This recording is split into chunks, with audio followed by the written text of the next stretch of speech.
yang menopangku. Ku pandang wajah-Mu dan berseru, pertolonganku datang dari-Mu. Peganglah tanganku, jangan lepaskan. Kaulah harapan dalam hidupku.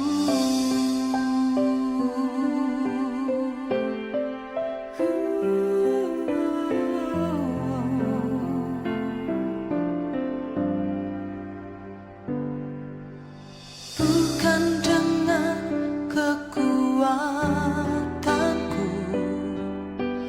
ku dapat jalani hidupku, tanpa Tuhan yang di sampingku. Ku tak mampu sendiri. Engkaulah kuatku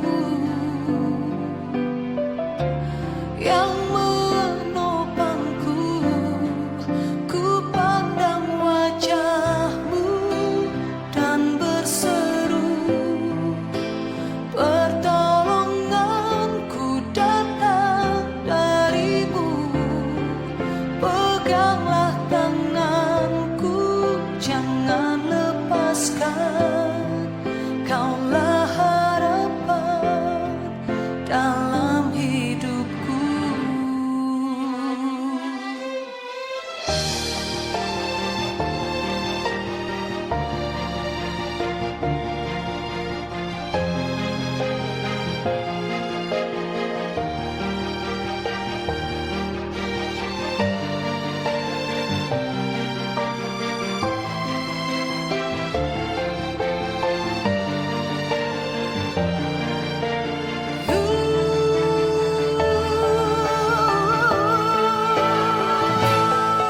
Ku pandang wajah-Mu dan berseru, pertolonganku datang dari-Mu. Peganglah tanganku, jangan lepaskan. Kaulah harapan dalam hidupku. Ku pandang wajah-Mu dan berseru, pertolonganku datang dari-Mu. Peganglah tanganku, jangan lepaskan. Kaulah harapan dalam hidupku.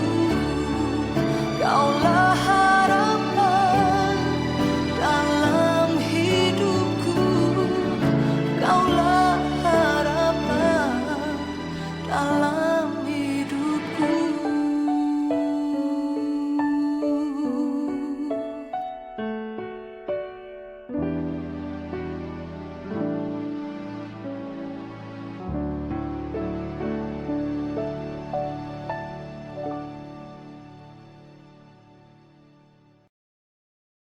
Haleluya, shalom saudara. Puji Tuhan, kesempatan yang indah kembali boleh diberikan pada setiap kita, saudara, untuk kita kembali belajar akan kebenaran firman Tuhan. Nah, sebelum kita akan mendengarkan firman Tuhan, mari lebih dahulu kita akan berdoa, kita tundukkan kepala. Bapa di surga, terima kasih buat kesempatan yang terus Engkau beri buat kami untuk kami bersama-sama belajar akan kebenaran firman Tuhan. Dan biarlah Tuhan Engkau boleh berkata-kata melalui firman Tuhan sebentar kami akan dengarkan. Tuhan pakai, Tuhan urapi hamba-Mu yang Tuhan sudah persiapkan menjadi saluran berkat melalui kebenaran firman Tuhan. Bahkan juga yang boleh melihat akan video ini Tuhan, mereka pun juga boleh mendapatkan berkat melalui kebenaran firman Tuhan. Kami tahu ketika firman Tuhan disampaikan, kuasa apapun yang cuma merintangi, kami berdoa, kami mengikat, mematahkan, menghancurkan di dalam nama Yesus. Dan biarlah Tuhan Kau secara penuh boleh memberkati akan kebenaran firman Tuhan ini. Terpujilah nama-Mu dalam nama Tuhan Yesus. Kami sudah berdoa dan bersyukur. Haleluya. Amin. Saudara saya kasih dalam nama Tuhan Yesus Kristus, sore hari ini kita akan belajar kebenaran firman Tuhan. Dan tema firman Tuhan yang saya akan sampaikan yaitu tetaplah optimis. Mari kita buka dalam Injil Yohanes pasal 20 ayat 11 sampai dengan ayat yang ke-13 menjadi nats pembacaan kita pada sore hari ini dalam Injil Yohanes pasal 20 ayat yang ke-11 sampai dengan ayat yang ke-13. Firman Tuhan berkata di situ, "Tetapi Maria berdiri dekat kubur itu dan menangis. Sambil menangis ia menjenguk ke dalam kubur itu. Dan tampaklah olehnya 2 orang malaikat berpakaian putih, yang seorang duduk di sebelah kepala dan yang lain di sebelah kaki di tempat mayat Yesus terbaring. Kata malaikat-malaikat itu kepadanya, 'Ibu, mengapa engkau menangis?' Jawab Maria kepada mereka, 'Tuhanku telah diambil orang dan aku tidak tahu di mana ia diletakkan.'" Sampai di situ saudara, saya percaya bahwa orang yang berbahagia adalah orang yang membaca, merenungkan, dan melakukan kebenaran firman Tuhan di dalam kehidupan kita sehari-hari. Nah saudara, orang yang sudah terlebih dahulu takut dalam menjalani hidupnya ke depan, saya yakin pasti dia akan pesimis. Ya, sehingga apa yang terjadi saudara dengan kondisi seperti itu, kita tidak akan bisa melihat akan kebesaran daripada Tuhan yang Tuhan nyatakan dalam kehidupan kita. Kita tidak bisa melihat akan kuasa Tuhan bekerja di dalam kehidupan kita sebagai orang percaya. Begitupun juga saudara Maria lupa akan janji daripada Tuhan Yesus bahwa dia akan bangkit pada hari yang ketiga. Nah saudara, mungkin kita sudah mendengar, bahkan saudara sudah membacakan kebenaran firman Tuhan setiap saat. Tetapi saudara, ada hal yang sebetulnya sangat penting yang sering kali kita lupakan, yaitu apa saudara? Firman Tuhan itu sebenarnya belum masuk atau meresap di dalam kehidupan kita. Sehingga kalau dengan kondisi seperti itu saudara, apa yang terjadi? Kita takut terhadap apa yang terjadi hari-hari ini. Padahal hal-hal yang terjadi hari-hari ini sudah dicatat di dalam Alkitab. Saudara, jika firman Tuhan itu tinggal di dalam hati kita, jika firman Tuhan itu tinggal dalam kehidupan kita, seharusnya kita tidak pesimis atau kita berpikir salah melihat akan peristiwa hari-hari ini yang sedang terjadi. Jangan saudara seperti bangsa Israel yang meski melihat ada begitu banyak kebaikan dan mereka sudah banyak menerimakan pertolongan Tuhan di Mesir, ataupun pada saat mereka berjalan menuju tanah Kanaan harus melalui padang gurun. Tetapi Alkitab mencatat dengan jelas, Alkitab menceritakan jelas pada waktu itu bahwa mereka masih mengeluh, mereka masih komplain dengan Tuhan. Mereka bahkan takut dan seolah-olah lupa dengan apa yang pernah terjadi. Saudara, mari kita belajar untuk kita tidak pesimis ataupun ragu di dalam menghadapi hidup ini. Karena Alkitab sudah sangat jelas mencatat dengan sedemikian rupa bahwa pada hari-hari menjelang kedatangan daripada Tuhan yang kedua kalinya, saudara, Alkitab mencatat bahwa akan terjadi kesusahan besar dan segala macam penderitaan-penderitaan yang akan kita hadapi. Jadi saudara, sangat penting bagi kita untuk berpikir maju ke depan di dalam melihat segala sesuatu. Kalau tidak saudara, kita akan kalah dalam situasi. Kita akan kalah dengan keadaan seperti saat ini yang kita hadapi. Kita akan kalah dengan persoalan. Kita akan kalah dengan tantangan demi tantangan yang kita hadapi ke depan saudara. Nah, saya menemukan saudara yang pertama bahwa ciri orang yang takut adalah orang yang sering melupakan akan firman Tuhan. Sekali lagi, ciri orang yang takut adalah orang yang sering melupakan akan firman. Dalam ayat yang ke-14 dalam Injil Yohanes yang tadi kita baca pasal yang ke-20 dikatakan di situ, sesudah berkata demikian, ia menoleh ke belakang dan melihat Yesus berdiri di situ. Tetapi ia tidak tahu bahwa itu adalah Yesus. Saudara, jadi Maria lupa akan perkataan daripada Tuhan Yesus sebelum dia mati. Padahal saudara, Tuhan Yesus dengan jelas sudah berpesan kepada Maria pada waktu itu bahwa dia akan bangkit kembali. Sama saudara seperti halnya perumpamaan yang pernah disampaikan oleh Tuhan Yesus tentang penabur. Ya, di dalam Injil Matius pasal 13. Saya nggak usah bacakan saudara dalam perikop ini. Tetapi kita bisa melihat yang pertama saudara, di situ dijelaskan bahwa ada benih yang benihnya jatuh di pinggir jalan dan dimakan burung. Artinya apa saudara? Kita datang ke gereja hanya dengar firman Tuhan. Tetapi saudara, kita tidak pernah mengerti akan setiap apa yang kita boleh dengarkan ketika kita beribadah atau kita bersekutu kepada Tuhan. Orang-orang yang seperti ini saudara, pasti akan menjadi lemah imannya. Bukan hanya saudara lemah imannya, saudara lambat laun dia akan meninggalkan Tuhan apabila saudara tantangan berat ada di dalam kehidupannya. Itu yang pertama. Kemudian yang kedua, saudara, benih jatuh di tanah berbatu. Tapi saudara, tanahnya tipis dan tumbuh. Tetapi ketika terkena sinar daripada matahari, langsung layu. Karena saudara tidak berakar. Artinya apa, saudara? Ketika mendengarkan firman Tuhan, hatinya mungkin menjadi gembira, mungkin menjadi senang. Tetapi saudara, firman Tuhan yang dia dengarkan, itu tidak bisa mengakar di dalam kehidupannya. Sehingga saudara, apa yang terjadi ketika ada penderitaan? Ia akhirnya meninggalkan akan Tuhan. Itu yang kedua. Kemudian yang ketiga, saudara, benih yang jatuh di semak berduri tetapi terhimpit karena dunia dan kekayaan yang begitu kuat. Takut kesusahan dan segala macam penderitaan, maka tidak bisa bertumbuh. Itu yang ketiga. Kemudian yang keempat, saudara, benih yang jatuh di tanah yang baik. Sehingga apa yang terjadi, saudara? Berakar dan bertumbuh. Saudara, firman itu dijelaskan di situ, ada yang 100 kali lipat, ada yang 60 kali lipat, dan ada yang 30 kali lipat. Jadi saudara, sangat penting untuk kita boleh belajar membuka hati terhadap firman Tuhan. Sehingga saudara, firman Tuhan itu bisa berakar dalam diri kita. Dan bukan hanya berakar dalam diri kita, tapi saudara, firman Tuhan itu bisa bertumbuh dan akhirnya dapat berbuah di dalam kehidupan kita. Jadi itu yang pertama, saudara. Ciri orang yang takut adalah orang yang sering melupakan firman di dalam kehidupannya. Jadi sekali lagi sangat penting, saudara, untuk senantiasa kita belajar untuk membuka hati, membuka hidup kita untuk kebenaran firman Tuhan. Seperti diumpamakan tadi dalam perumpamaan yang dituliskan di dalam kitab Injil Matius, saudara, bahwa seperti benih yang jatuh di tanah yang baik. Sehingga firman Tuhan itu terus kita ingat dan terus berakar, bahkan bertumbuh di dalam kehidupan kita. Itu yang pertama, saudara. Kemudian saya menemukan yang kedua, ciri orang yang takut adalah selalu lupa perbuatan Tuhan di dalam kehidupannya. Saudara, jangan kita menjadi orang yang hanya mengetahui kebenaran firman Tuhan. Jangan kita hanya mengerti akan kebenaran firman Tuhan, tetapi saudara tidak pernah menyimpan akan setiap firman Tuhan itu di dalam hati dan dalam hidup kita. Sama halnya saudara Maria, yang walau sudah melihat, sudah bertemu dengan Tuhan Yesus, tetapi saudara, dia tidak mengetahui bahwa sosok yang ada di depannya itu sendiri adalah Tuhan Yesus. Saudara, saya percaya bahwa orang yang takut dan hatinya tumpul atau hatinya tertutup, biasanya saudara, dia tidak akan lagi bisa melihat. Dia tidak akan bisa peka terhadap segala sesuatu. Jadi seseorang yang dikuasai ketakutan pasti akan lupa tentang apa yang pernah Tuhan Yesus kerjakan di dalam kehidupannya.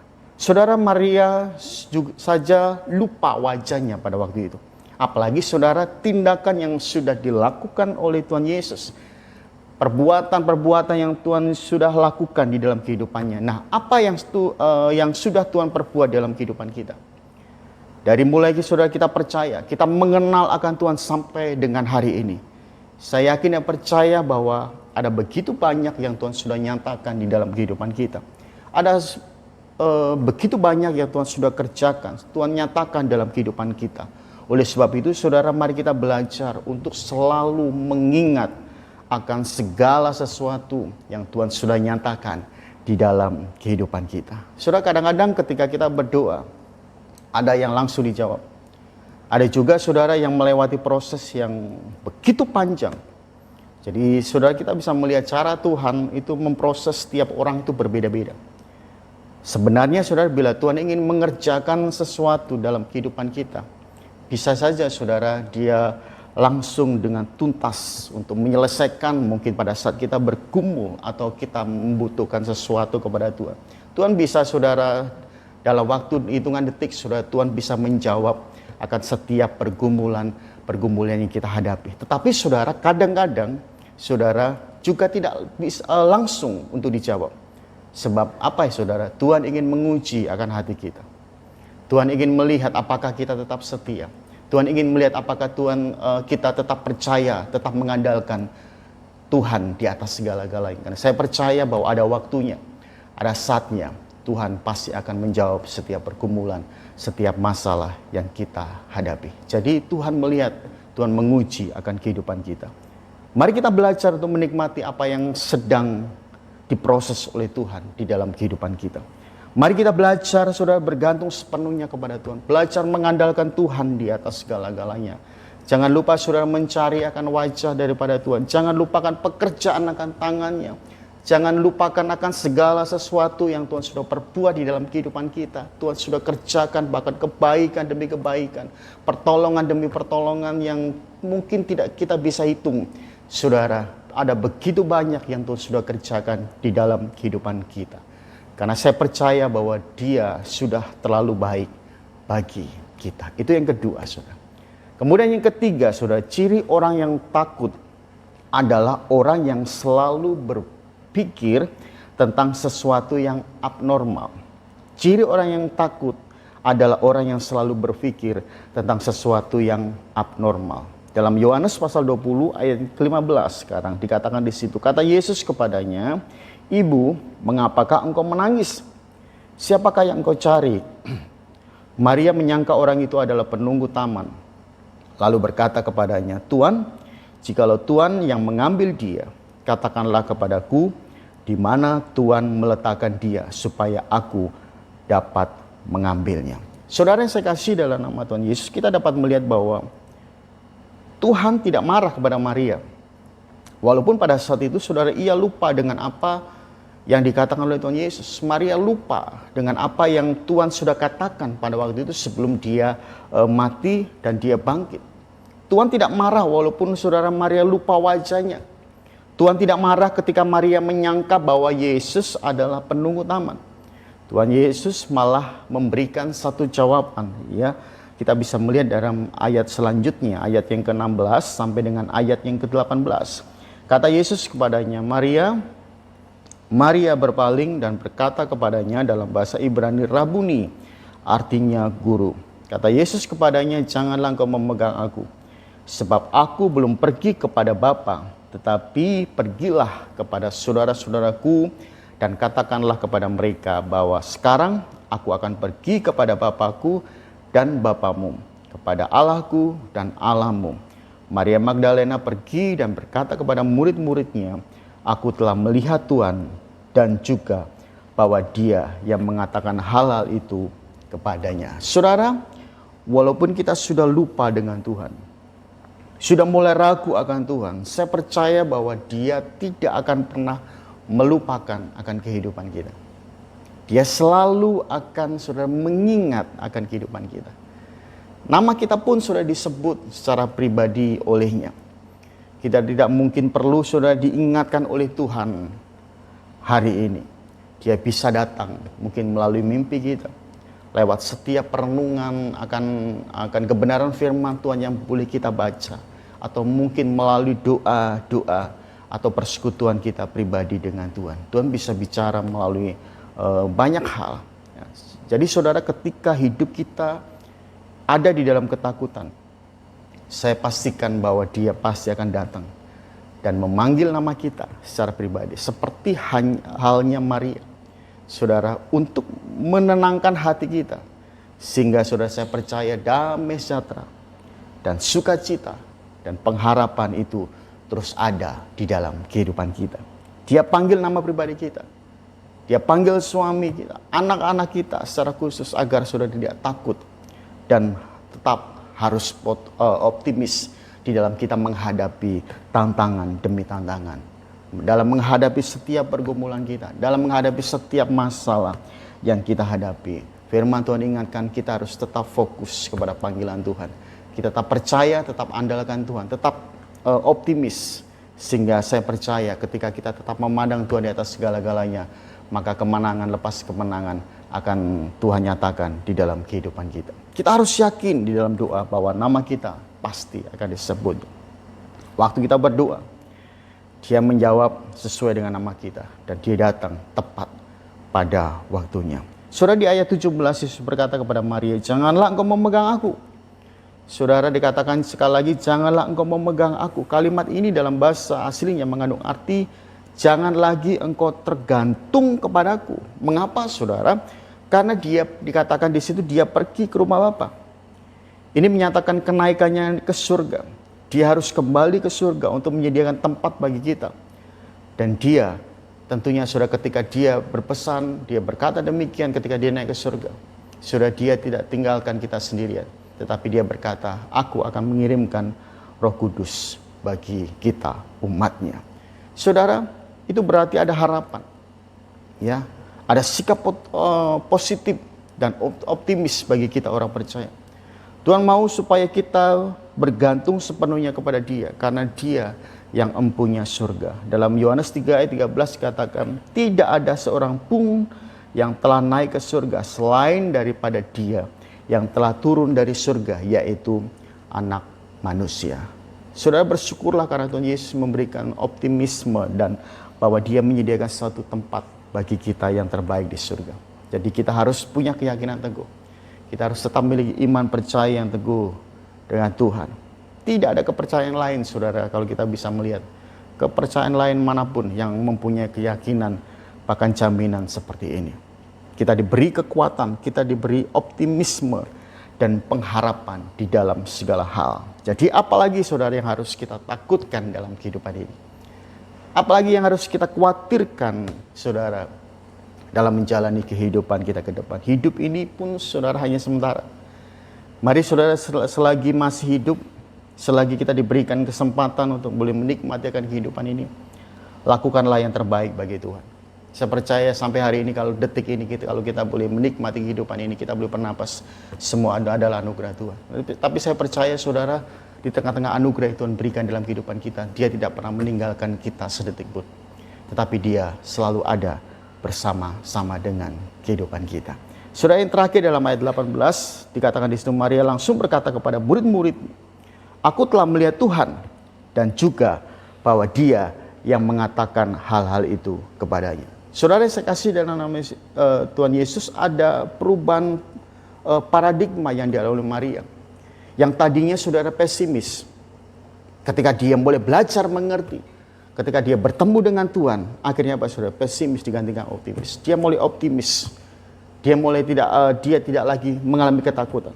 Yang tadinya, saudara, dia memanggil Rabuni, ya, berubah menjadi memanggil Tuhan. Bahwa dia mengakui bahwa sosok yang ada di depannya adalah Tuhan, yang sanggup menolong dan sanggup menyelamatkan akan kehidupannya. Dan hari-hari ini, saudara, jika kita tidak melihat Tuhan itu besar, maka melalui kebenaran firman Tuhan ini, saya berdoa, saya berharap kita bisa melihat Tuhan dalam kehidupan kita. Kita boleh terus merasakan akan kehadiran Tuhan di dalam kehidupan kita. Dia ada dalam kehidupan pribadi kita. Dia ada di rumah kita. Dia ada dalam kesendirian kita. Bahkan dimanapun kita berada, saya percaya Tuhan selalu ada bersama-sama dengan kita. Karena itu, saudara, mari terus beritakan akan kabar sukacita ini, ya, kepada siapapun, bahwa Tuhan itu baik, bahkan sangat baik untuk selama-lamanya. Oleh sebab itu, melalui kebenaran firman Tuhan ini, saudara, kita diingatkan, mari tetap optimis, tetap positif dalam segala hal, dan tetap kuat, tetap yakin dan teguh bahwa Tuhan selalu menyertai kehidupan kita. Bila firman Tuhan menjadi berkat buat kita, Tuhan Yesus memberkati kita semua. Mari kita tundukkan kepala, kita berdoa. Bapa di surga, terima kasih buat sore hari ini, buat kebenaran firman Tuhan yang boleh kami renungkan, kami pelajari. Bila apa yang sudah kami dengarkan ini menjadi kekuatan dalam kehidupan kami. Kami nyadari, Tuhan, ketika kami hanya mengandalkan kekuatan kami, kemampuan kami sangat terbatas. Bahkan kadang-kala, Tuhan, kami mengalami ketakutan, kami mengalami kekhawatiran, Tuhan. Tapi kami bersyukur sore hari ini, Tuhan, firman-Mu mengingatkan bagi setiap kami, untuk kami belajar tetap optimis. Kami belajar tetap mengandalkan Tuhan di atas segala-galanya. Kami percaya Tuhan akan memberikan kesanggupan bagi kami. Tuhan akan memampukan kami.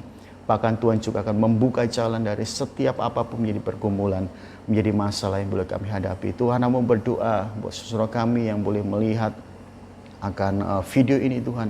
Dimanapun mereka berada, Tuhan berkati mereka. Tuhan sertai akan kehidupan mereka. Apapun yang jadi pergumulan mereka, biarlah Tuhan menjadi sumber jawaban dari setiap pergumulan, bahkan masalah yang mereka hadapi. Tuhan menjadi sumber jawaban dari setiap masalah apapun. Tuhan menjadi sumber penyembuh bagi mereka yang mungkin saat ini mengalami kelemahan tubuh, sakit penyakit Tuhan. Dan Tuhan senantiasa menyertai kami, Tuhan senantiasa memberkati akan kehidupan kami. Dan kami tetap percaya bahwa kami akan berjalan bersama dengan Tuhan. Kami akan lalui setiap masalah persoalan bersama dengan Tuhan. Dan Tuhan akan kami akan raih kemenangan, lepas kemenangan bersama dengan Tuhan. Terpujilah namamu, di dalam nama Tuhan Yesus Kristus. Haleluya. Amin.